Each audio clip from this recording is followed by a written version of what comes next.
Bonjour, bonjour, bonjour. Alors bienvenue au webinaire numéro 5, le dernier de cette série en tous les cas. Et celui-là, il est un petit peu spécial. C'est le dernier, c'est la fin de l'année scolaire, on ne travaille plus, on va discuter. On va discuter entre nous, on va aussi discuter avec Pierre et Mathilde. Alors Pierre a été élu pendant donc 6 ans, même, est-ce qu'on peut dire 7 ans? Parce que je crois que l'an dernier, en report d'élection, donc 6 à 7 ans Mhm. d'être élu et travailler en tant que conseiller. Et donc, il va nous partager un petit peu ce que c'est, ce qu'il en a vécu, ce qu'il en a retenu. Et Mathilde est notre tête de liste. Mathilde. Bonjour Baptiste, bonjour à tous. Et donc, Et on va Mathilde. aussi discuter un petit peu, parce qu'on va présenter des choses, mais qui on est, qu'est-ce qu'on veut faire, quel est notre but, hein, c'est important. Et aujourd'hui, donc, petit changement, c'est-à-dire qu'on a aussi toute notre audience avec nous, et vous, je vous rappelle sur YouTube, pas à mettre un commentaire dans le chat, à laisser un commentaire si vous regardez après la vidéo. C'est toujours faisable. Donc tout le monde est avec nous et tout le monde peut simplement, très gentiment, demander de prendre la parole et, euh, et donc va pouvoir s'exprimer. Question, on essaiera de répondre au max au peu et va surtout merci Ashline Prendre la qui parole, il te suffit de lever la main, c'est ça? Il y a un bouton pour lever la main? voilà, pour prendre la parole, on va dans participants, on clique dessus et il y a un petit bouton. Levez la main, on va le faire. Je ne peux pas vous voir les personnes de l'audience, pas tout le monde. Que ce qui se passe, c'est que si vous faites un test de la main sur YouTube, ça vous laissez un message dans le chat ou en commentaire Alors Pierre, je vais te laisser te présenter peut-être maintenant, te présenter, nous expliquer trois trucs, régler les derniers détails techniques et après on va commencer la discussion.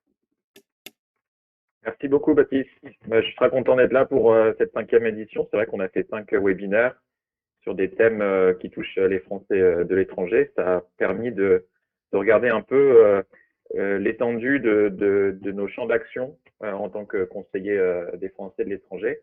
Un poste, oui, auquel j'ai été élu il y a effectivement 7 ans, comme tu disais, Baptiste, puisque c'est un mandat de 6 ans, mais à cause de la crise Covid, on nous a rajouté 1 an, puisque les élections ont été annulées l'an dernier.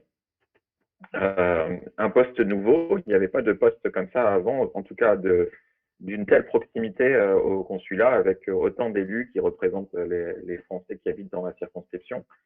Donc ça, c'était vraiment une nouveauté. Et aussi une nouveauté à chacun de prendre en charge cette mission et de voir qu'est-ce qu'on peut faire, quoi, parce que les contours du rôle sont assez flous et donc on voit certaines personnes qui se réclament de pouvoirs incroyables, qui pourraient définir des budgets ou prendre des décisions sur tout un tas de choses. En fait, on a un travail qui est un travail un peu de l'ombre, hein. On est vraiment là pour aider les personnes, être en contact, faire le lien avec le consulat.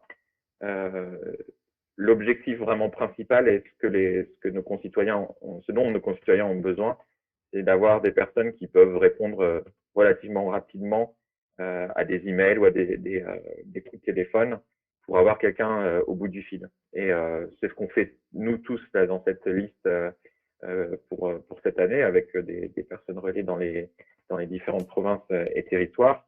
Et c'est ce dont on a besoin, en tout cas aussi en tant qu'élu, d'avoir un réseau à la fois local, mais aussi à Paris, avec d'autres élus qui peuvent être au Parlement, au Sénat et à l'Assemblée. Par exemple, je vous donne des exemples très simples de missions que j'ai dû remplir ou de tâches que j'ai dû faire en tant que conseiller des Français étrangers ces 7 dernières années. Souvent, c'est des demandes qui ont un lien avec les bourses scolaires, avec la retraite, le certificat de vie, avec des problèmes de santé ou de visa. C'est pas toujours vraiment dans le champ d'action du conseiller des Français à l'étranger. On ne touche pas forcément à tous les sujets, mais on a suffisamment de ressources et de personnes ressources pour essayer de trouver l'information et la donner à la personne. Alors, parfois, on envoie un mail en disant, bah, j'ai bien pris en compte votre demande, mais j'ai pas la réponse tout de suite. mais au moins la personne se sent écoutée et qu'il y a quelque chose qui se passe, quoi. C'est pas des standards téléphoniques à n'en plus finir ou des emails qui sont perdus dans la nature. On remet un peu de l'humain, en fait, hein, dans la relation entre l'administration et les Français. On a un rôle qui est pour moi tout à fait politique, parce que la politique, pour moi, c'est servir ses concitoyens, et c'est quelque chose que j'ai toujours assumé. Pour faire une petite présentation, moi je suis natif de Lille, j'ai grandi en Champagne, et j'ai toujours été engagé au mouvement démocrate, ou à l'UDF en tout cas, comme elle s'appelait avant, c'est un parti centriste, et qui me correspond pour ses valeurs humanistes, européennes et de démocratie. Et donc c'est avec cette étiquette-là que j'ai été élu il y a 7 ans. Mais sur ma liste, il y a 7 ans, il y avait des personnes de différents bords politiques également, puisque on n'était pas là pour mettre en place un programme d'un parti politique, mais pour, comme dit, servir les gens. Mais ce patrimoine politique que j'ai, ce militantisme qui me porte depuis bientôt une dizaine d'années, euh, est quelque chose qui donne vraiment une perspective et vraiment donne une aide sur comment comprendre les problématiques, voir comment est-ce qu'on peut les résoudre, comprendre les enjeux politiques aussi, les tensions qu'il peut y avoir entre plusieurs personnes. Être au Modem, moi, je dois te dire que ça m'a vraiment été toujours une force et un avantage, parce que c'est un parti dans lequel on est à l'aise de parler avec des gens qui sont à la fois de droite, des gens de droite ou des gens de gauche, des gens qui ont des idées différentes, et qu'on essaie toujours dans le dialogue de trouver une solution qui soit meilleure, en gardant toujours au cœur de nos décisions que la démocratie soit respectée, que l'humain soit au cœur de nos décisions, et qu'on fasse les choses autrement. On ne fasse pas la politique comme on l'a vu avant. Alors, il y Une avait question, Baptiste? au tout début, ce qui s'est passé, c'est qu'il y a quelques mois, Pierre, en tant qu'élu, contact avec ma femme qui avait une opération, je crois, ou je sais plus, c'était avant ça, et après, on discutait un petit peu de ce que c'était que le rôle de conseiller, où je comprenais pas vraiment. Et tu avais dit, c'est un petit peu le conseiller municipal au consulat. Alors ça, Et c'est vrai que c'est une... oui, je te laisse finir, pardon. non, non, c'est bien, continue. C'est ça, cette idée de conseiller municipal, le conseiller municipal, une personne locale qui va voir un petit peu ce qui se passe dans la communauté et le relayer au maire. Donc là, c'est pas le maire, mais ça va être et bien là-dedans, hein. Oui, on entend souvent cette comparaison, c'est vrai, du conseiller municipal, mais pour être tout à fait juste et précis, il ne faut pas que l'amalgame soit total là-dessus. Un conseiller municipal fait des décisions, vote des budgets et a un réel pouvoir dans une commune. Ce n'est pas le cas, comme je disais en début, du conseiller consulaire. Le conseiller municipal est cité en exemple pour son rôle de proximité, vraiment, parce qu'on pense à la petite ville ou au village dans lequel tout le monde connaît un ou deux conseillers municipaux. Euh, on essaie de reproduire un petit peu ça, hein, cette forme pyramidale un peu qu'on voit en France de la représentation politique, où même dans les petits villages, il y a des conseillers municipaux. Le village en Champagne où j'ai grandi, il y a plus de conseillers municipaux qu'au conseil municipal de Vancouver, de la ville de Vancouver. Donc, on aime bien les élus, on aime bien la représentation en France, et on sait qu'on est dans un pays qui prend soin de tous ses citoyens, puisque à travers ce rôle de conseiller des Français étrangers, donc qui correspond un peu, comme tu disais, au rôle de conseiller municipal, on donne une représentation à plus de 2 millions de personnes qui habitent hors de France, donc à travers le monde. Et ça, il y a très peu de pays qui font ça, et c'est tout à notre honneur, et ça nous oblige aussi à être des bons représentants sur le terrain et des bons porte-parole. Alors justement, maintenant, je vais donner la parole à Mathilde, parce que Mathilde est tête de liste. Voilà. Pierre, t'étais élu, et c'est Mathilde qui est tête de liste. Ce qui est une... Ah, alors, peut-être Mathilde, là, tu peux nous ah, je te pose. Et après, justement, basé sur l'expérience de Pierre, qu'est-ce que cette liste va apporter au conseiller consulaire? Merci Baptiste. Donc moi, je me suis engagée pour ces élections un petit peu tardivement l'année dernière. J'avais déjà fait part de mon souhait d'être candidate auprès de La République En Marche, puisque moi, je suis membre de La République En Marche depuis fin 2016. Et, euh, et donc, il y avait cette volonté au sein du parti d'avoir des personnes qui s'engagent pour les élections des conseillers des Français de l'étranger.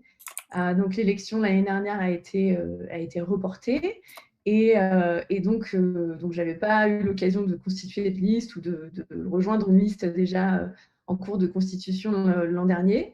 Et cette année, donc, j'ai fait la démarche de relancer les discussions avec les membres de La République En Marche. J'ai été mise en relation donc, avec Pierre grâce au Modem, puisque La République En Marche est le Modem partie de la maison commune. Et donc, on a longtemps discuté avec Pierre et ce que j'ai trouvé super intéressant, c'était qu'on avait tous les deux la même vision, la même envie de constituer une liste avec des personnes présentes sur l'ensemble du territoire de la circonscription et non pas seulement des personnes à Vancouver ou à Calgary, parce qu'on avait tendance à avoir cette dynamique-là finalement avec les listes précédentes pour les élections de 2014 ou même les listes qui avaient candidaté l'année dernière avant le report des élections. On avait j'ai envie de faire un petit peu le parallèle avec le football, même si je ne suis pas très football, mais on avait un petit peu le match PSG-OM. Et on avait envie de proposer quelque chose de différent avec Pierre. On avait envie d'avoir des gens sur la liste qui sont présents donc, sur l'ensemble de la circonscription, qui veulent se mettre au service de leurs concitoyens, qui veulent être des relais auprès du consulat. Et c'est vrai que c'est pour moi une démarche intéressante d'avoir des gens un peu partout parce qu'on peut vraiment prendre le pouls de ce qui se passe au sein de la communauté française dans les différentes provinces ou les différents territoires. Parce qu'en vivant à Vancouver ou à Calgary, on peut savoir ce qui se passe au sein de notre communauté. Mais moi, j'avoue que sans avoir aucune attache et aucune connaissance en Saskatchewan avant de rencontrer Marine, par exemple, j'avais aucune idée du nombre de Français vivant là-bas, quelles pouvaient être leurs problématiques. C'est pareil pour le nord de la Colombie-Britannique. Avant de se rencontrer, Baptiste, moi, je n'avais pas connaissance de ce que pouvait être la vie d'un Français au nord de la Colombie-Britannique. Et ainsi de suite, et notamment avec, par exemple, Chloé aussi, les territoires du Nord-Ouest, c'est quand même un territoire qui est immense. Il y a très peu de Français. Si on ne connaît pas de gens qui vivent là-bas et qui vivent l'expatriation dans ce territoire reculé, c'est difficile de comprendre leurs besoins et de pouvoir y répondre. Et donc, c'est pour ça qu'on a décidé avec Pierre de travailler ensemble, parce qu'on avait cette même envie. Et on a pu donc constituer cette liste avec 7 candidats donc vivant un petit peu partout sur la circonscription afin de pouvoir donner la parole à tout le monde.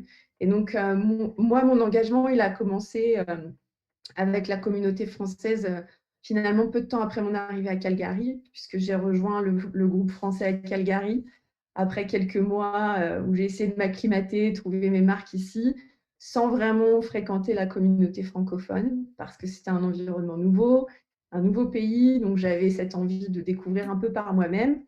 Et puis au bout de quelques mois, c'est vrai que le manque de la France, le manque d'amis français a fait que j'ai rejoint ce groupe.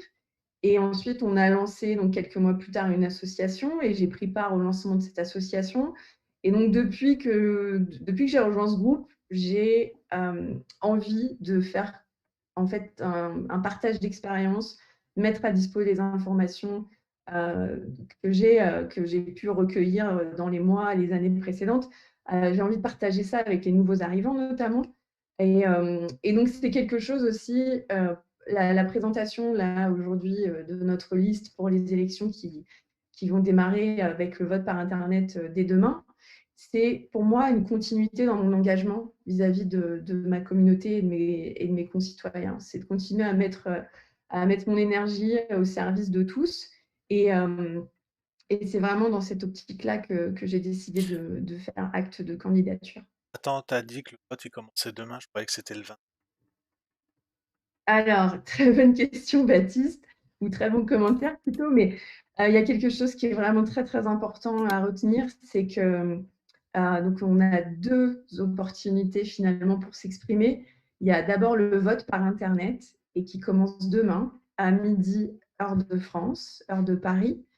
Donc dès demain, vous pouvez vous connecter sur le site, la plateforme de vote avec votre identifiant, votre mot de passe et vous pouvez d'ores et déjà voter pour la liste, que vous souhaitez soutenir. Le vote par internet sera disponible à partir donc de demain midi, heure de Paris, jusqu'au 26 mai midi, heure de Paris également.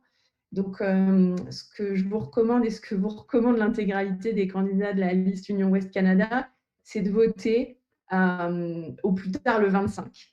Parce que minuit, heure de Paris, le 26, ça veut dire 4 heures du matin à Calgary, en Alberta, Saskatchewan et territoire du Nord-Ouest, et 3 heures du matin en Colombie-Britannique et au Yukon. Donc, à moins que vous soyez des oiseaux de nuit, on vous recommande vivement de voter le 25 au plus tard pour pouvoir être sûr de faire entendre votre voix. Et ensuite, il y a une deuxième possibilité qui vous est offerte, c'est le vote à l'urne. Mais ça, c'est uniquement valable pour les gens qui vivent à Vancouver ou dans on va dire l'agglomération autour de Vancouver, puisqu'en plus, il y a des limitations de déplacement qui sont actuellement en place en Colombie-Britannique. Donc, le vote à l'urne sera disponible le 29 mai, mais ce sera réservé uniquement aux personnes de la région de Vancouver, puisqu'il n'y a pas de déplacement possible pour les différentes régions de la Colombie-Britannique. C'est vraiment là où on voit la limite d'avoir une circonscription. De Pierre, je crois que la circonscription.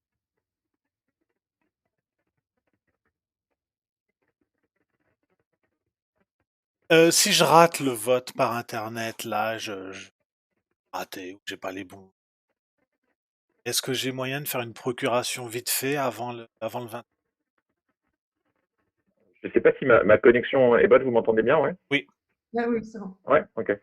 Effectivement, c'est une très grande, une très grande circonscription qu'on a. Une circonscription, c'est quoi déjà? C'est le territoire dont s'occupe un consulat. Et, dans le monde, il y a on a un très grand réseau de consulats dans le monde. Au Canada, on en a à Toronto, à Montréal, à Québec, à Moncton et à Vancouver. Et donc, ça fait que nous, à Montréal, à Vancouver, pardon, on s'occupe de tout le territoire de l'ouest du Canada, Toronto, le Manitoba et l'Ontario. Et nous, on a le Saskatchewan, l'Alberta, le BC, le territoire du Nord-Ouest et le Yukon. Donc c'est vrai que ça, c'est vu vraiment comme un des enjeux principaux sur mon mandat de ces dernières années, c'est de comment est-ce qu'on fait pour déjà, avoir des gens qui sont inscrits au consulat. Parce que c'est facile quand on est à Vancouver d'aller au consulat et de faire les démarches. Quand on est à Fort St. quand on est dans les territoires du Nord-Ouest, on ne pense pas à ces choses-là, on ne pense pas à la France. D'ailleurs, j'ai envie de dire, pourquoi ces élections finalement? Parce que quand on vit à l'étranger, surtout au Canada, et quand tout se passe bien, qu'on est dans une société sûre, quel est le besoin de faire des élections pour défendre quel intérêt et quel besoin, puisque on vit très bien avec nos compatriotes canadiens ou d'autres pays, c'est tout le propre du Canada. Quel est ce besoin de recréer comme ça une communauté française? Ben, c'est très simple, c'est parce que l'État français nous aide et ne nous laisse pas de côté. D'un point de vue scolaire, on a les bourses où certaines familles peuvent demander une bourse scolaire pour mettre leurs enfants dans les écoles françaises. Il y en a deux, hein. Il y a juste Cousteau à Vancouver et lycée Pasteur à Calgary. Il y a la question du renouvellement des passeports, la question de donner la citoyenneté à son enfant, de valider un mariage, tout ce que fait l'état civil. C'est aussi pour ça qu'on parle un peu on parlait tout à l'heure de comparaison avec une ville. Il y a beaucoup d'états civils qui se passent au consulat. Et comment est-ce qu'on fait pour rejoindre des personnes qui sont à l'autre bout vraiment de la circonscription quand il faut prendre un avion pour faire un passeport et faire 2 fois le trajet à Vancouver pour une fois donner ses empreintes digitales et une fois recevoir le passeport. C'est quand même des efforts considérables et trouver des solutions, ça demande déjà de connaître les situations. Et avoir des personnes sur notre liste qui sont au courant de ces situations, qui sont loin du centre, loin de Vancouver, ça nous ouvre vraiment immédiatement les yeux. On est face à une réalité. Et quand on est au consulat et quand on est en réunion et qu'on décide combien de bureaux de vote on met cette année pour les présidentielles en place. Alors, pour les présidentielles, en 2017, on avait des bureaux de vote à Victoria, à Vancouver, il me semble à Kelowna, Edmonton et Calgary. Déjà inédit, il y avait déjà beaucoup plus de bureaux de vote que d'habitude. C'est des actions comme ça où on peut pousser, on peut dire oui, là il y a une demande, là il y a un besoin, et le consulat fera l'effort.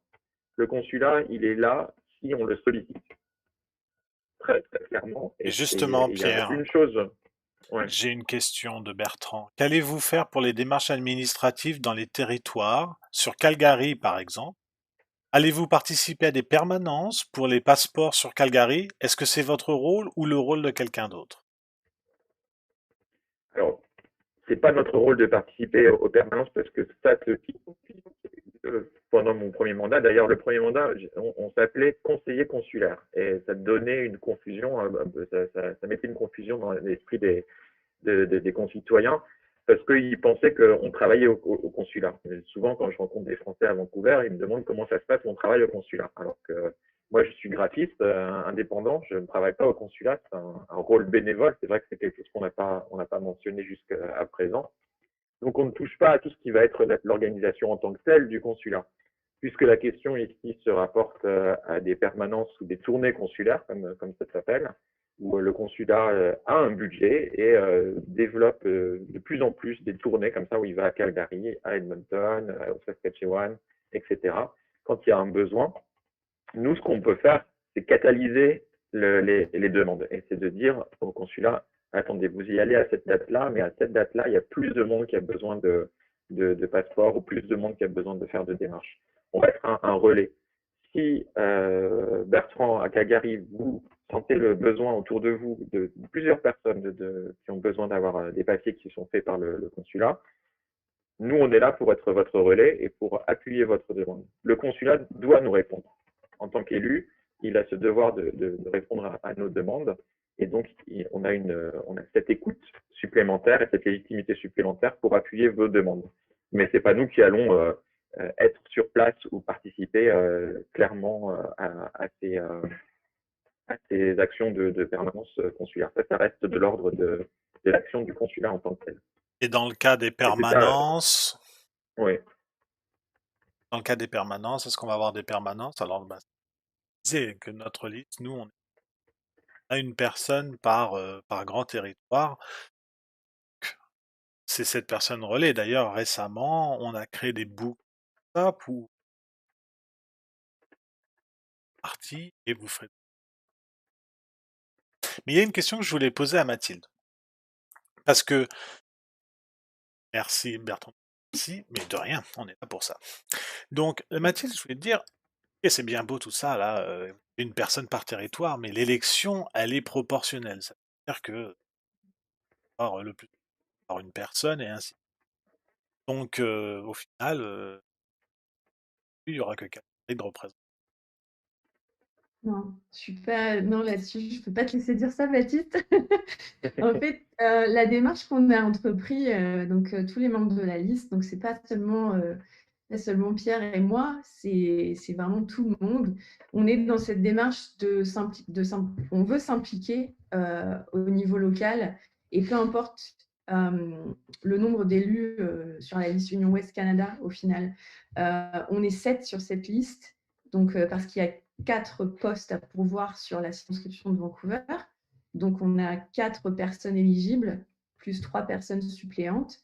Et l'engagement de tous est réel. On est tous engagés dans cette élection, mais ce n'est pas uniquement enfin, l'engagement n'est pas de courte durée, n'est pas juste pour le scrutin. On est tous ensemble pour se présenter sur les bulletins de vote et puis après, tout le monde disparaît.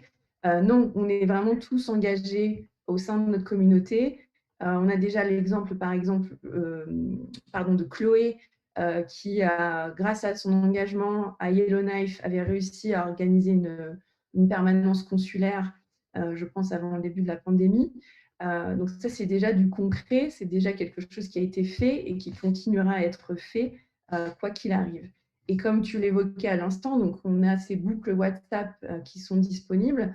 Donc n'hésitez pas à envoyer un texto à la personne qui vit le plus proche de vous. Donc si vous êtes en Alberta, contactez-moi. Si vous êtes du côté de Vancouver, contactez Pierre. Si vous êtes à côté de Victoria, contactez Ron.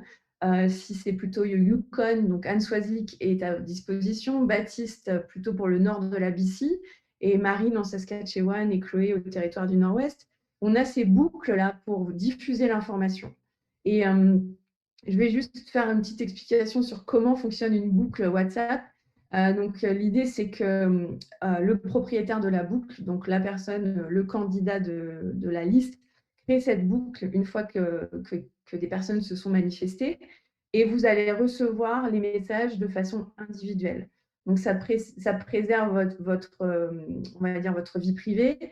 Il n'y a pas d'exposition de votre numéro de téléphone et de votre nom auprès des membres du groupe, de la boucle, pardon. Donc, le message est généré par le propriétaire de la boucle et est envoyé de façon individuelle à l'ensemble des membres. Donc, vous pouvez avoir l'impression qu'éventuellement, c'est moi qui vous écris et que ça s'adresse juste à vous, mais en fait, ça s'adresse à l'ensemble des participants de la boucle. Et donc, on vous invite à répondre, à poser vos questions, notamment pour tout ce qui est organisation de permanence consulaire, quand ça va pouvoir reprendre, ce genre de choses. Le fait de nous solliciter, on peut également relayer la question avec l'ensemble des participants et ça peut également permettre de lancer justement ce type de démarche avec le consulat en disant voilà, on a été contacté par un certain nombre de personnes pour avoir une permanence, pour faire des demandes de renouvellement de passeport, qu'est-ce qui peut être fait, dans quel délai, etc. On avait vu On peut même se aussi. poser la question. Vas-y, Pierre. On pourrait se poser la question pour se dire, bah, attends, dans cette circonscription, il y a 5 provinces et territoires, pourquoi il n'y a pas 5, tout simplement, 5 postes d'élus et qu'il y ait un élu par ces provinces et territoires. Ça ne se passe pas, évidemment, pas comme ça. Ça se passe en fonction de la population inscrite au consulat. On est à peu près à un peu plus de 10 000 personnes qui sont inscrites au consulat de Vancouver, réparties dans ce territoire à peu près selon les mêmes proportions que la population locale canadienne en somme, avec une grande majorité concentrée autour de Vancouver. Mais c'est ce format-là qui nous est imposé par la loi, puisque c'est un nombre de conseillers correspond à un nombre d'inscrits. On joue le jeu, évidemment, on met en place une liste, mais on ne se restreint pas à ces règles du jeu-là pour servir les Français. Comme le disait Mathilde, on va au-delà et on continuera à garder ça. Pour une raison très simple, c'est que chacun des participants de la liste ne sont pas des personnes qui ont été choisies au hasard. C'est des personnes qui ont aussi, pendant tous, on a tous beaucoup appris et maîtrisé les méandres des questions du consulat, des questions administratives, etc. On est tous devenus des petits experts, en fait. Donc, des personnes relais, c'est ça aussi. C'est des personnes à qui on peut s'adresser proches de chez nous pour avoir des informations rapides. Et on sait que si on contacte Marine dans le Saskatchewan, elle aura la possibilité d'avoir les informations très rapidement et de manière réactive. Et c'est ça qu'on veut perdurer. Alors, je voudrais juste faire une petite pause parce que c'est vrai, Mathilde vient de nous expliquer la boucle WhatsApp et j'ai une question. C'est comment rentrer dans les boucles WhatsApp. Alors, allez-y, comment je fais? Parce que vous me dites boucle WhatsApp et moi, déjà, comment je sais qui est à côté de moi, même si mais même qui est à côté de moi, où est-ce que j'ai accès? Pierre, t'as fait un site web là, montre briller. Alors, on a tous, on a un très beau site web, Oui. Union Ouest Canada, un peu comme c'est écrit dans le logo là-haut. Et sur le site web, on retrouve nos coordonnées, évidemment, de chacun des membres de la liste et dans chacun des territoires concernés. Un email et on vous donne le numéro de téléphone pour vous mettre dans la boucle WhatsApp. Ou simplement envoyer un email avec votre numéro de téléphone, éventuellement nos prénoms pour pouvoir suivre et savoir qui est qui, mais c'est pas obligatoire. Et donc ça fonctionne un peu comme Twitter en fait aussi. Hein. On peut voir ça comme ça, c'est-à-dire que c'est un fil d'actualité où on reçoit de temps en temps des infos. imaginez, vous habitez à Whitehorse et si vous êtes sur la boucle WhatsApp de Anne Swazik, elle vous avertira par exemple du passage éventuel ou de la préparation d'une de ces fameuses tournées consulaires dont on parlait tout à l'heure. Et donc, avec un petit texto, un petit message très court, ça permet d'avoir sous la main une information pratique très direct et tout de suite répondre à Anne Swazik pour lui dire ah mais ça m'intéresse, est-ce que je peux faire comment est-ce que je fais pour m'inscrire, etc. C'est tout simplement ça. On se substitue pas au consulat parce qu'il fait des emails, hein, le consulat, il envoie des emails à tout le monde, mais des emails, je pense que là tout le monde est au courant qu'on en a tous à le bol, on reçoit tous énormément d'emails pendant cette campagne, donc on connaît aussi la limite de l'efficacité d'un email pour contacter les concitoyens. Alors, il y a une intervention du public. Euh, C'est Daniel, je Daniel. pense. Vous m'entendez? Oui. Oui. Bon, d'accord. Bonjour Daniel. Ma question est, ce que vous avez évoqué là, c'est très bien pour les gens qui ont le email, qui se sentent à l'aise avec la technologie. Mais je peux vous dire qu'à Victoria, et ça c'est un public qui normalement vote, les personnes très âgées, comment est-ce que vous allez rester en contact avec? Et moi, ce que je suggérerais, c'est que par exemple, la personne qui habite à Calgary ou la personne qui habite à Yellowknife, soit au courant de qui fait partie de cette population âgée et de temps en temps envoie une petite lettre. Hein. Ça ne doit pas être souvent, mais petite lettre d'information pour dire voilà ce qui se passe, on ne vous oublie pas. Si vous avez un problème, téléphonez-nous à tel numéro, de façon à rassembler tout le monde, ceux qui sont à l'aise avec la technologie et les gens pour qui ça n'a pas été, ça n'a pas fait partie de leur vie. Alors, merci, très bon commentaire. Justement, Pierre, comment on fait pour savoir qui est où et quelle tranche d'âge et ce genre de choses? Savoir qui est où dans la population, j'ai pas très bien compris la question, Daniel. Oui, Bonjour Daniel d'ailleurs. qui Oh, on va bonjour. retrouver, par exemple, du côté de Fort Saint John, puisque on a accès à ça avec justement. Comment on fait pour peut-être pouvoir vraiment choisir une tranche d'âge et puis aider justement, le faire est bon. Peut-être passer autrement que par Internet pour un certain âge. Et qui sont Alors, généralement très engagés et qui veulent voter, justement. Tout à fait, oui. Et d'ailleurs, ouais. quel est votre... est-ce que vous allez voter par Internet? Comment ça va se passer pour vous? Alors, pour moi, c'est par Internet, oui, bien que je ne sois pas toujours fantastique avec la technologie, comme ce fut le cas aujourd'hui. Euh, mais je connais vraiment, il y a pas mal de gens pour qui c'est plus compliqué. Oui, Hein. tout à fait. Et par exemple, je pense que j'ai envoyé un mot là en demandant, il y a une personne que je connais qui a bien le courriel et un téléphone, mais pas un téléphone cellulaire, et qui se demande comment elle peut voter par Internet, par exemple, et si c'est possible. Hmm. Je pense qu'on l'a vu avec la crise, Internet a sauvé beaucoup de réunions et beaucoup de travaux, a permis à beaucoup de personnes de travailler à distance. On est tous devenus un petit peu experts de Zoom et on a tous gagné un peu en expérience là-dedans, mais ça en reste pas moins que il faut garder ce lien humain. Et je le vois notamment avec les questions de certificat de vie pour les personnes âgées qui doivent envoyer un certificat de vie en France pour pouvoir recevoir leur retraite de France, si elles y ont droit.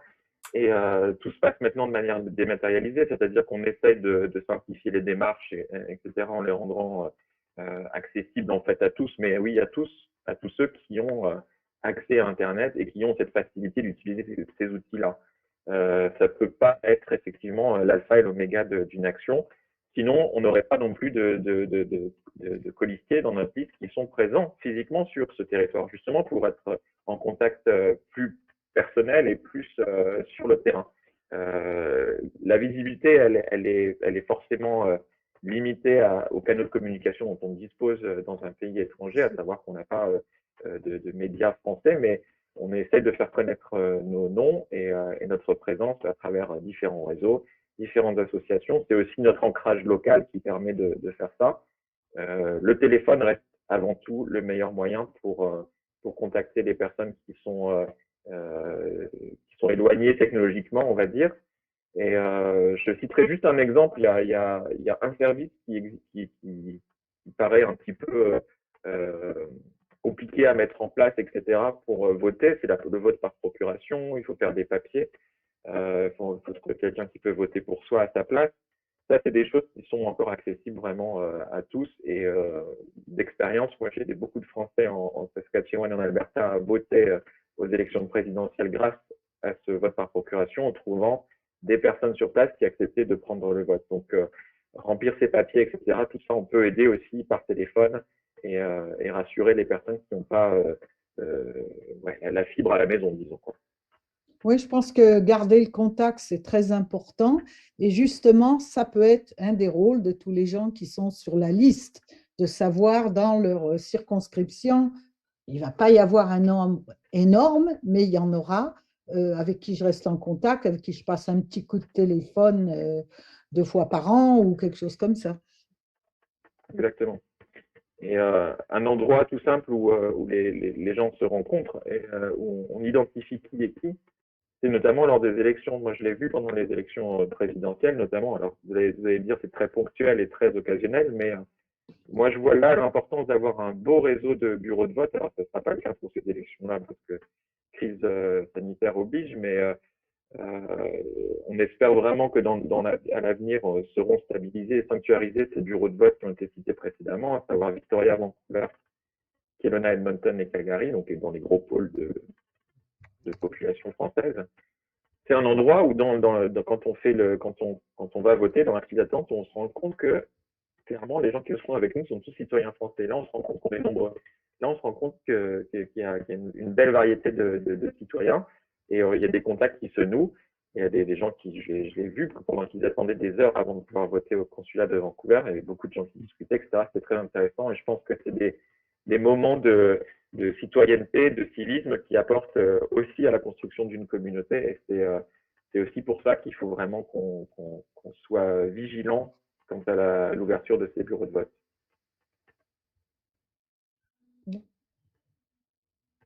Pardon, je regarde le chat.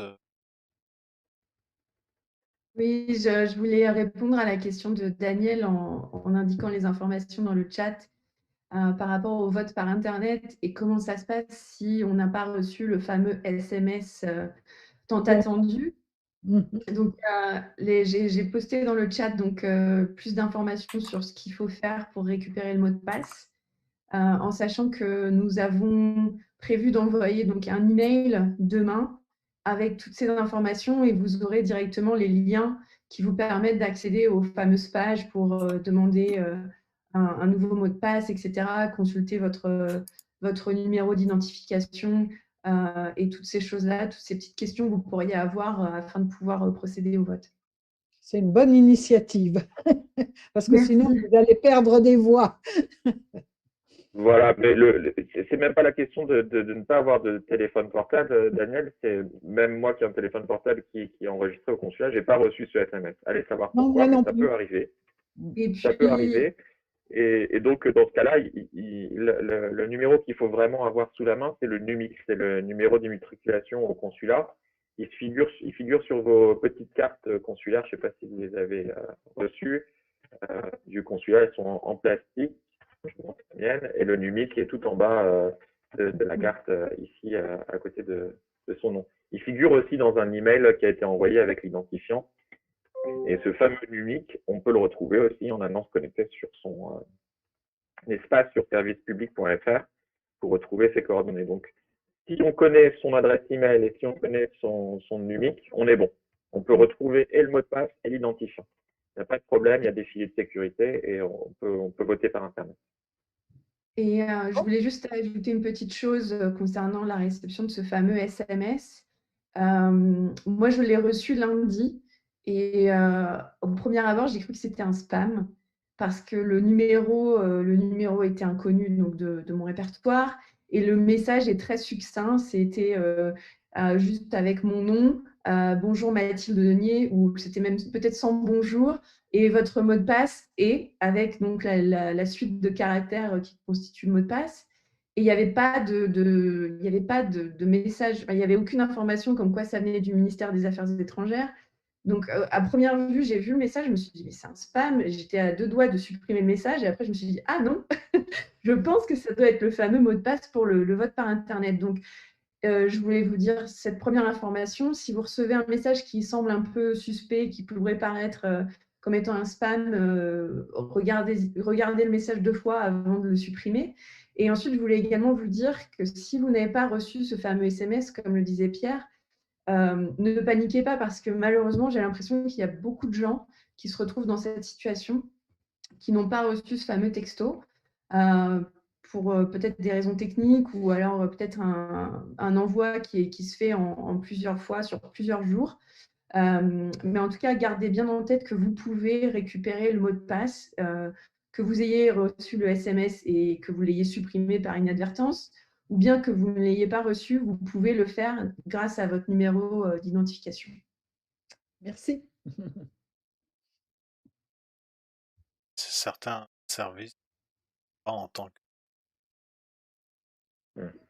Mais sur cette question-là, Daniel, par exemple, du vote par Internet, qui est un peu technique parce que aussi nouveau, c'est quelque chose qu'on n'a pas l'habitude de faire, c'est des pratiques, un vocabulaire, mot de passe identifiant, etc. C'est tout ça, ça peut semer le trouble. On mettra en place aussi un numéro de téléphone pour une assistance pendant la durée du vote sur les heures du bureau. Appelez pas à des heures impossibles, mais on sera là pour répondre à tout appel, justement, typiquement pour les personnes qui n'ont pas accès aussi facilement aux technologies. On peut accompagner pour aider à faire ça. Exactement, pour vous guider pas à pas. C'est une très belle initiative, c'est bien. Merci. Alors, il va nous rester un quart d'heure, donc vous voyez, hein, vous pouvez mettre un message dans le chat en commentaire ou parole et vous allez l'avoir. Je vous rappelle que c'est une. Donc, on a parlé de ce que Pierre a fait pendant 6 ans, on a parlé de pourquoi elle était. Oh, merci Bertrand. Si vous êtes élu, souhaitez-vous être candidat à l'AFE? Alors déjà, qu'est-ce que c'est que l'AFE? Quelles sont les fonctions? Et après, si vous êtes élu, on va parler de Mathilde d'abord et après Pierre, vous pouvez être candidat à l'AFE. Alors Pierre, l'AFE, qu'est-ce que c'est? Bref, qu'est-ce que c'est? L'Assemblée des Français de l'étranger. Alors, l'Assemblée des Français de l'étranger, il faut voir ça comme une assemblée, tout simplement. Pas comme l'Assemblée nationale, parce qu'elle est beaucoup plus petite. Elle est constituée de 90 élus qui se réunissent 2 fois par an à Paris pendant une semaine. Et pendant une semaine, ils font des travaux, des auditions en commission selon différents thèmes et rapportent de leurs travaux directement au gouvernement français. Un 90 exemple de élus travail? sont Un exemple un de exemple de sujet? travail, par exemple. Un exemple de sujet, par exemple, ça va être, moi j'étais dans la commission qui s'occupait de 3 thématiques assez vastes, le commerce extérieur, l'emploi, la formation et le développement durable. Un exemple sur le développement durable, on a mis en place un prix AFE du développement durable pour valoriser les actions qui sont entreprises par les Français entrepreneurs ou individuels, bénévoles ou volontaires partout dans le monde pour les mettre en lumière et montrer que les Français et l'étranger, même hors de France, sont aussi engagés pour la lutte contre le réchauffement climatique et prennent cette initiative intéressante qui peuvent en inspirer d'autres. Donc vraiment un moyen de faire rayonner un peu l'engagement des Français. C'est des travaux, par exemple, auprès des administrations, on parlait de commerce extérieur, de tenir compte, par exemple, des petites entreprises, parce que quand on a un dispositif, le dispositif de la France pour aider les entreprises à l'export, à trouver des marchés à l'étranger, se concentre souvent sur des grands groupes qui sont bien installés, qui ont des réseaux dans les chambres de commerce et d'industrie, etc., qui sont bien identifiés. Le cœur du problème du commerce extérieur en France, c'est que nos PME n'arrivent pas à accéder à l'export. Donc, comment est-ce qu'on fait pour que des petites entreprises et des très petites entreprises aient aussi accès à tout ce dispositif? Donc, là, pareil, on a un rôle à l'AFE de pointer du doigt en disant c'est très bien tout ce que vous faites, mais vous oubliez telle et telle personne. Et ne laissez pas ce réseau de petites entreprises sur le côté de la route. moi, et ça, on parle toujours de son expérience de terrain. Moi, j'étais élu à l'AFE aussi pendant cette année de mandat. Je viens à Paris avec mon regard de Canadien de l'Ouest, milieu anglophone, communauté française très dispersée et surtout constituée de beaucoup de petits entrepreneurs. On a ce profil-là. Comment est-ce qu'on fait pour que la France, quand elle mène des actions, quand elle met en place un programme, elle soit en phase avec la réalité? Et nous, à l'AFE, c'est ça qu'on essaie de faire, c'est que les actions du gouvernement soient en phase avec la réalité. Ce qu'on apprend surtout à l'AFE aussi, c'est que le monde est évidemment très divers et que les élus qui viennent de tous les continents, de tous les pays, viennent avec des problématiques très différentes. On n'a évidemment pas les mêmes problématiques ici au Canada qu'à Madagascar ou en Europe. Je vois que on a dans l'audience Mathilde qui nous écoute depuis la Norvège. Salut Mathilde, qui représente bien ce panorama d'élus partout dans le monde et qui sont aussi Salut tout le engagés monde. pour leurs concitoyens. Et du coup, est-ce que on va revenir sur toi, Mathilde de Norvège, peut-être pour discuter un petit peu des liaisons qu'il y a entre les différents pays, mais je voulais terminer la question de Bertrand, qui était est-ce que vous allez être candidat? Pierre, est-ce Alors, que comment est-ce qu'on passe de 500 élus partout dans le monde, qui sont répartis suivant les consulats, à peu près 500, 560, à 90 personnes? Comment est-ce qu'on passe de l'étape 1 à l'étape 2? En fait, il y a un redécoupage qui se passe après le découpage des circonscriptions. Nous, notre découpage, c'est le Canada. Donc, c'est simple. Au moins, au Canada, c'est facile. Donc, toutes les personnes qui vont, à la fin de ce processus électoral le 29 mai, être élues, vont constituer un collège électoral et vont devoir élire entre eux qui partira à Paris. Il y a 4 personnes qui partent à Paris pour le Canada, qui regroupent l'AFE. Moi, c'est quelque chose qui me tient à cœur parce que j'ai tellement appris pendant cette mandature à l'AFE. J'ai créé des liens avec des élus du monde entier pour faire avancer des causes qui me sont chères sur le développement durable, sur le commerce extérieur. Et c'est là que notre action vraiment peut vraiment avoir tout son poids. Et pour moi, il est vraiment crucial qu'on ait un représentant de l'Ouest du Canada qui aille à Paris. Puisque, comme ça a été dit, il y a 4 élus qui sont à l'AFE pour le Canada. Certes, la très grande majorité des Français habitent au Québec et à Montréal en particulier. Il est important pour moi que dans les personnes qui représentent le Canada à Paris, on ait aussi la voix de l'Ouest, la voix des gens qui habitent en milieu minoritaire et qui n'ont pas du tout la même approche de la question du français à l'étranger quand on est dans une province francophone ou dans une province anglophone, et notamment avec les liens majeurs qui existent entre le Québec et la France, qui sont des liens presque dignes de liens avec un pays européen à certains égards. Il y a beaucoup de travaux à faire encore pour des harmonisations de diplômes, etc., entre nos deux pays, mais le Québec est très avancé. Donc, vraiment, moi, c'est un souci que j'ai, c'est qu'on ait des représentants de l'ouest du pays qui soient aussi présents à l'AF. Donc oui, moi, je me présenterai pour cette élection. bien, ben merci. Marc nous demande, une fois élu, comment comptez-vous entretenir votre présence locale, présence de terrain? Alors j'ai déjà envie de dire qu'elle va être facilitée vu qu'on est par circonscription, mais là je pense que c'est vraiment toi élu. Donc Mathilde, est-ce que tu vas prendre et faire un petit tour?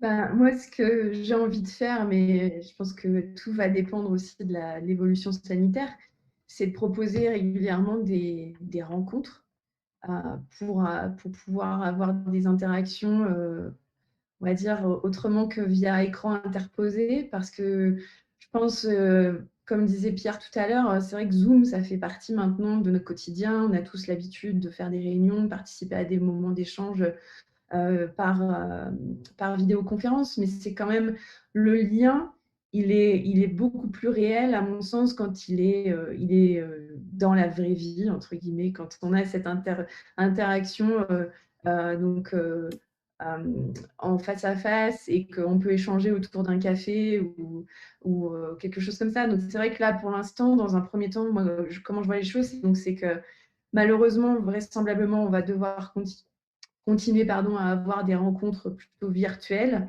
donc avec des rencontres, je pense, à fréquence régulière via Zoom, des permanences ouvertes donc, pour vous recevoir, que ce soit donc, à Calgary, Vancouver, Fort St. John, Victoria, Whitehorse, Prince Albert et ou Yellowknife.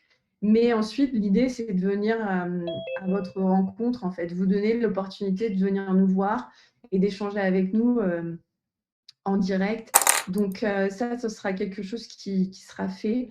Je pense que l'intervalle reste à définir. Est-ce que la fréquence sera mensuelle ou bimensuelle ou trimestrielle? J'en ai aucune idée pour l'instant. Mais ce qui est sûr, c'est qu'il faut que ces rencontres aient lieu parce qu'on ne pourra pas porter votre voix si on n'a pas ces échanges avec vous. Donc c'est comme ça que moi j'envisage les choses. Et Pierre, dans tes Euh, années d'élu, tu as fait des voyages aussi. J'ai eu oui, dans la circonscription, mais la première chose qu'on peut faire une fois qu'on est élu, c'est de faire une permanence. Donc, c'est ce que je tenais une fois par mois, tous les lundis à midi, sur rendez-vous. Donc, ce qui permet d'avoir un contact en individuel avec les électeurs sur des problèmes particuliers. Mais on est au contact en permanence. Notre email et nos coordonnées figurent sur les sites du consulat et différentes et ambassades. Donc, on est très facilement joignable. Le site internet continuera à tourner pendant la durée de notre mandat. Donc, on pourra aussi rester en contact avec nos concitoyens via ce biais-là. On a parlé des boucles WhatsApp tout à l'heure, certes, qui concernent les gens qui sont munis d'un téléphone portable. Mais il ne s'agit pas non plus d'inonder les concitoyens d'informations en permanence. On sait très bien que l'information est utile quand on en a besoin. Et ce qui est vraiment important, c'est que les gens sachent où nous trouver, comment nous trouver et trouver l'information. Après, on ne veut pas assommer tout le monde de tous les détails des informations du consulat qui ne concernent pas non plus nécessairement tout le monde. Les questions de retraite, notamment, ne concernent pas toute la population. Des questions d'éducation, de taxes, de CSG, etc. C'est des thèmes qui sont quand même très spécifiques, mais ça veut aussi dire que nous, en tant qu'élus, on sait traiter ces thèmes-là. Il suffit juste de venir nous voir et puis on en parle directement. Exactement. Bah, merci de ces réponses. On arrive à la fin. On est à ici. On a encore deux, trois. Cette importance de lier toutes les provinces et les territoires, de pouvoir couvrir toute la superficie et tous les Français qui peuvent avoir des cas isolés, mais au final, Pierre, Mhm. entre nous, les Français sont que à. Comme il dit tout à l'heure, il y a à peu près 70% de la population française dans l'ouest du Canada qui est à Vancouver en ville. Enfin, dans la région de Vancouver, avec la métropole de Vancouver, dans ce qu'on appelle le Lower Mainland, la vallée. On est dans une population où il y a 2 millions de personnes qui habitent à peu près. Donc, bien que ce soit 70% de la population française, ça ne la rend pas pour autant plus visible, où on n'est pas du tout à l'échelle du plateau à Montréal, où on voit des Français et des sacs quechua à chaque coin de rue. Ici, c'est encore assez discret comme présence. Il y a des événements, il y a le 14 juillet, il y a l'Alliance française qui fait énormément d'événements culturels où les Français se rassemblent. Il y a des associations. Il y a beaucoup d'associations françaises à Vancouver qui aident les Français dans leur parcours, chercher un logement, l'immigration. Et ça, c'est une chose qui est vraiment distincte de notre rôle. C'est vraiment les associations vont vraiment être là au quotidien, créer du lien social, donner des informations concrètes sur ce qui se passe dans le pays. C'est pas notre rôle à nous. Notre rôle à nous, c'est vraiment de garder le lien avec le consulat, de que la voix soit entendue et qu'on fasse avancer la France aussi à travers l'AFE notamment sur des propositions par exemple, on fait remonter la manière dont les Canadiens votent au Canada avec un système beaucoup plus fluide que le système français. En ce moment, en France, il y a des questions qui se posent autour de comment est-ce qu'on fait pour rendre le vote plus plus accessible aux Français, puisqu'on voit bien qu'il y a une abstention qui est à la hausse en France. Est-ce qu'on peut parler de vote par procuration? Est-ce qu'on peut parler de vote par correspondance? Est-ce qu'on peut parler de vote étalé sur plusieurs jours? C'est un exemple typique de choses dont nous sommes témoins ici sur le terrain. On voit comment les Canadiens fonctionnent, comment est-ce qu'ils font les choses. Charge à nous de ramener cette expérience en France et de leur dire ça fonctionne très bien, et si on essayait de faire comme ça? Ou de dire attention, ce système-là ne fonctionne pas du tout, n'allez pas dans cette direction. Donc d'avertir et donner ce feedback à la France. Et c'est vraiment ça notre raison d'être en tant qu'élu, c'est de participer aussi à la construction de notre pays pour le meilleur. Et alors, Bertrand me demande là, si Mathilde est la seule élue. Alors déjà, Bertrand, quand même.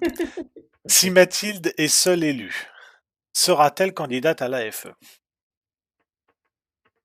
Bah, moi, je veux rebondir sur ce que disait Pierre tout à l'heure, il y a quelques minutes. Je pense que c'est très important qu'il y ait la voix de l'Ouest du Canada qui soit portée au sein de l'AFE, parce que même si la majorité des Français qui vivent au Canada sont plutôt dans l'Est, il y a quand même une bonne communauté présente ici et on n'a pas les mêmes problématiques. Donc, je pense que la réponse est oui. La réponse est oui. Tant mieux. Écoutez, je vais vous donner à tous quelques secondes pour voir s'il y a une dernière question. Je mange la main à taper dans le chat. Et donc voilà. Alors le vote par internet commence demain. Oui, aussi Pierre, d'avoir de votre feedback sur ces élections. Nous, c'est important de savoir comment c'est perçu. Est-ce qu'on apporte de la clarification? On espère. Est-ce qu'on apporte de l'information? Quel est votre regard global sur cette élection? Est-ce que pour vous, quelle importance ça prend? C'est une question au public, si quelqu'un veut prendre la parole. La question publique, vous m'entendez? Oui, allez-y. Oui. Question publique, je pense que avant demain, il serait bon d'envoyer par email une page avec le logo rappelant les candidats principaux. Parce que moi, j'ai reçu pas mal de choses d'autres candidats, c'est long, parfois compliqué, mais quelque chose de visuel et simple. Hein. Votre portrait, Union Ouest, 4 lignes avec, comme vous aviez, avec les objectifs, etc. Et j'en profite pour dire merci pour les webinars et puis très bonne chance avec les élections. Merci beaucoup. Oui, une communication claire, courte et claire. Hein. Oui, courte et claire. Voilà. Oui, en fait, je voudrais juste rajouter au point précédent, les autres listes sont assez actives en fait dans le contact avec les Français, les électeurs. Et effectivement, c'est un bon point de continuer à vous positionner. Pour deux raisons, c'est qu'en fait, vous avez commencé à le faire avec ces webinars dont la qualité est très bonne, merci pour ça. Et deuxièmement, vous avez un avantage par rapport aux autres listes, c'est que vous avez des représentants dans toutes les provinces et les territoires. Et ça permet en fait de positionner votre liste de façon assez exceptionnelle. Ah, merci Marc. Non mais c'est vrai, c'était la grande volonté du début et d'ailleurs ça aurait été beaucoup plus simple pour Pierre et Mathilde d'avoir une liste entière de personnes de Vancouver et de Calgary. Et il y a toujours eu cette volonté à tout prix de vouloir trouver quelqu'un du territoire, d'un endroit géographique, parce que Pierre et moi on est dans la province, mais on est mêmes hémisphères. Et donc oui, vous savez, on travaille sur sur appeler les gens, parce qu'on sait aussi cette élection forcément très très funky a un taux de participation et assez bas. Donc on y travaille fort. Je suis d'accord et j'applaudis en fait les efforts que vous faites, mais vous avez, comme on dit en marketing, une opportunité de différenciation. Parce que ce que je retiens en fait de ces webinars, c'est qu'en fait le rôle des conseillers des Français de l'étranger c'est en fait un élu de proximité. Et quand on regarde les autres listes qui sont concentrées 100% par exemple à Vancouver, on se demande comment ça peut marcher l'élu de proximité.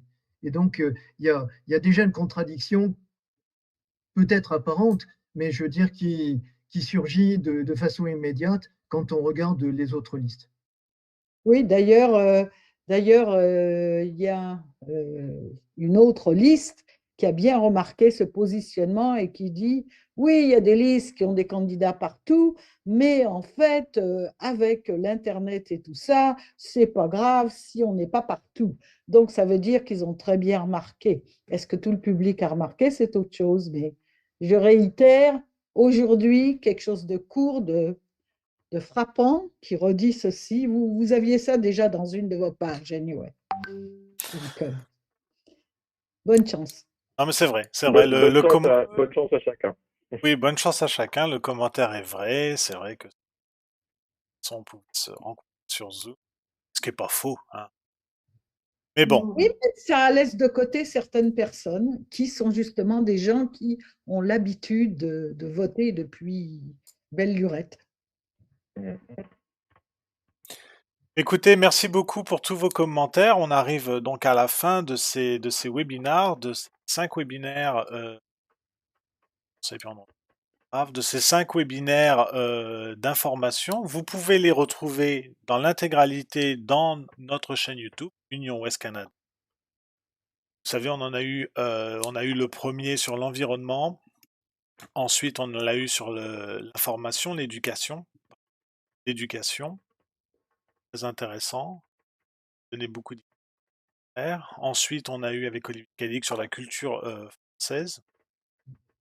Avec et un certain avec les élus. Celui-là peut paraître pas très intéressant comme ça. Oh, les élus. Mais non, allez voir. C'est intéressant de voir comment un sénateur, lui, reçoit les informations, hein. Il faut le contacter. Et ils sont très contents parce qu'ils n'ont pas beaucoup de contacts. Et donc, ils sont très contents quand il a des contacts. Donc, comment est traitée l'information? Quel est le lien? Et donc, celui-là qui était plus une discussion avec qui a marché là, qui a usé les pavés de l'élection avec Mathilde qui a envie qui a très envie d'être engagée. Et avec vos différents commentaires, est-ce que ce soit dans le chat ou en personne, je vous remercie beaucoup. À vos urnes, par Internet. Oui, Excusez-moi, je voudrais faire juste 2 derniers petits commentaires avant bien de entendu. dire au revoir à tout le monde. Le premier, donc, c'est par rapport à ce que tu disais au sujet des sénateurs. Il y a quand même un rôle important que vous allez donner aux conseillers que vous allez élire dans la semaine à venir. C'est que les 4 élus de la circonscription de Vancouver vont être amenés à voter pour les sénateurs des Français de l'étranger. L'élection aura lieu en septembre prochain. Donc ça, je voulais vous le rappeler. Et ensuite, la dernière petite chose que je voulais rappeler, c'était que le vote par Internet commence demain et que vous avez donc jusqu'au 26 à midi, heure de Paris. Donc, comme recommandé plus tôt, on vous conseille de voter d'ici au plus tard le 25 pour faire entendre votre voix par Internet. Et le vote à l'urne aura lieu le 29 mai, le samedi 29 mai à Vancouver. Alors, pardon, j'entends dans la salle les gens qui veulent savoir. Mathilde, veulent entendre parler de toi, qui veulent voir un petit peu ce qui se passe dans un autre pays extrêmement chaud, voire tropical, la Norvège. Alors, Ah, attends, pour Mathilde, savoir, attends juste 2 secondes. Spotlight. Attention aux yeux. Voilà. Bonjour Mathilde. Alors, dis-nous bonjour à tous. Alors, Bonjour, explique-nous. bonjour à Comment tous. ça se passe chez nos voisins norvégiens? Très heureuse d'être parmi vous ce soir. Pour tout vous dire, j'ai déjà vécu au Canada quand même, hein. Je tiens à préciser que j'ai vécu 1 an au Canada, alors de l'autre côté, à Halifax. Mais voilà, je connais un petit peu la culture canadienne, même si j'imagine que c'est un peu différent. Je suis aussi venue à Vancouver, à Calgary, j'ai fait un petit peu toutes ces parties-là. Mais donc non, pour en revenir à la Norvège, c'est un pays quand même qui est très similaire au Canada, hein, pour ceux qui ont déjà mis les pieds, en tout cas qui sont déjà allés. En tout cas, pardonnez-moi, quelqu'un qui m'appelle. Mais les choses se passent très bien ici. Voilà, on est dans une situation sanitaire un peu délicate, comme chez vous, j'imagine, qui ne nous permet pas de faire une campagne physique. Hein, on fait vraiment une très grande campagne virtuelle. En tout cas, moi, je fais quasiment que tout sur les réseaux sociaux, par email. Donc voilà, j'entendais quelqu'un qui parlait tout à l'heure sur les personnes peut-être un peu plus âgées, comment on avait ce rôle-là avec ces personnes plus âgées. C'est vrai que moi, en tout cas, ma campagne, elle est très basée sur de nombreux webinaires comme vous faites. Enfin, voilà, c'est très, très digital. Pierre pourra en témoigner puisqu'il m'aide sur toute la partie graphisme et puis sur plein d'autres choses encore sur la communication. Donc, voilà, c'est là-dessus. Mais sinon, nous, on a quatre listes pour 3 postes ici. Et donc, la concurrence est assez rude aussi. Voilà, mais on essaie de monter le niveau. Hein. Je fais la plus belle campagne que je peux et puis tout ce qui est en mon pouvoir. Et puis, on verra bien. Hein. Moi, je ne suis pas élue non plus. Je n'ai pas d'élu de ma liste. Donc, on n'a pas les sortants qui sont avec nous. Mais voilà, on va voir ce que ça va donner. Et donc c'est pareil, vous avez aussi des personnes qui sont très isolées par rapport à d'autres concentrations de Français dans des grandes. Parce qu'on a...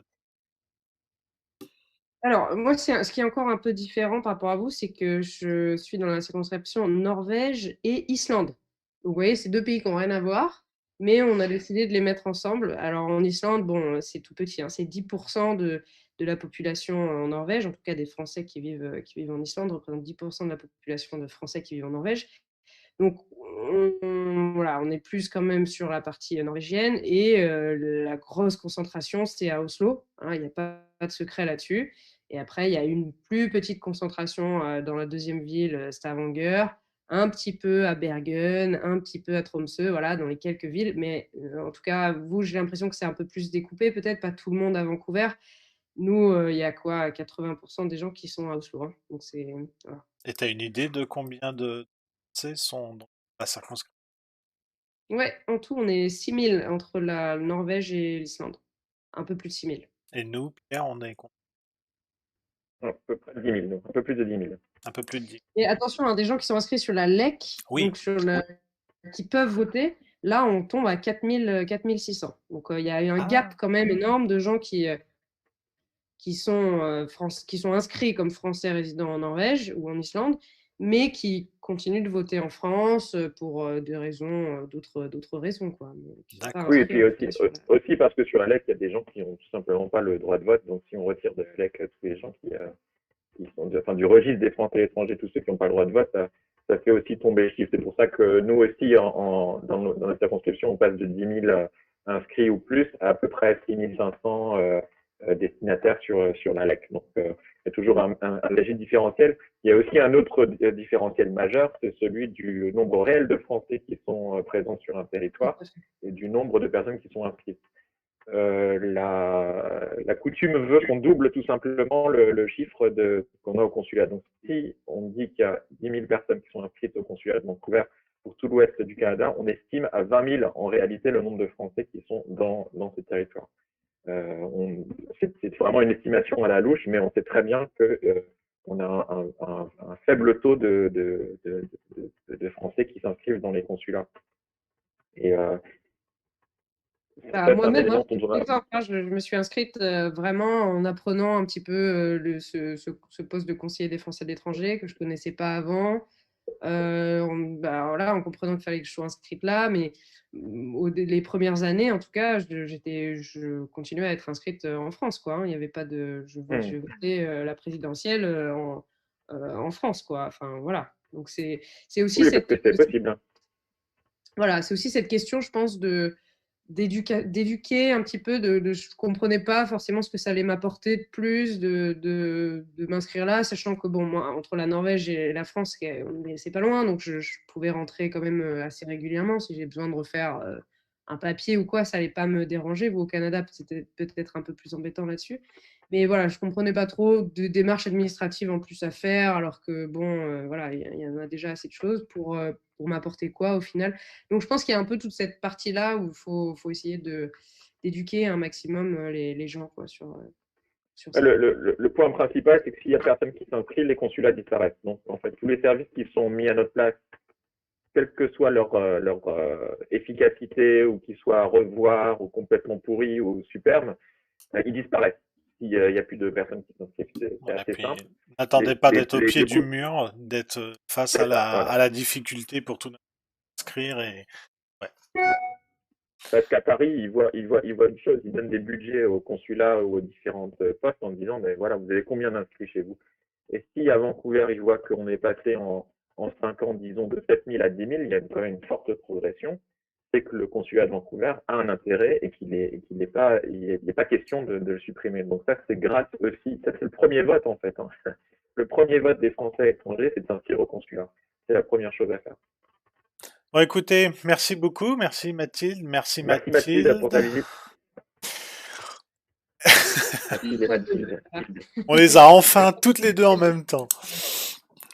C'est une blague qui court. Deux têtes de liste En Marche, Modem, on va dire, voilà, sur la boucle qui nous appelons Mathilde, on est toutes les deux. Hein, donc, ouais. On ne peut pas nous rater comme ça.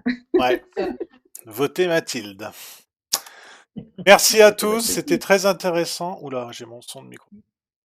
Merci à tous, c'était très intéressant. Et puis, on se retrouve aux urnes. Et puis, peut-être à plus tard, Mathilde présidente. Mais laquelle? À bientôt. À bientôt. Merci à tous. À bientôt. Merci à tous.